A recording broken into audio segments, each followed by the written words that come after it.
إنا خلقنا الإنسان من نطفة أمشاج نبتليه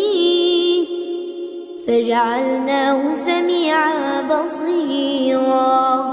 إنا هديناه السبيل إما شاكرا وإما كفورا إنا أعتدنا للكافرين سلاسل وأغلالا وسعيرا إن الأبرار يشربون من كأس كان مزاجها كافورا عينا يشرب بها عباد الله يفجرونها تفجيرا يوفون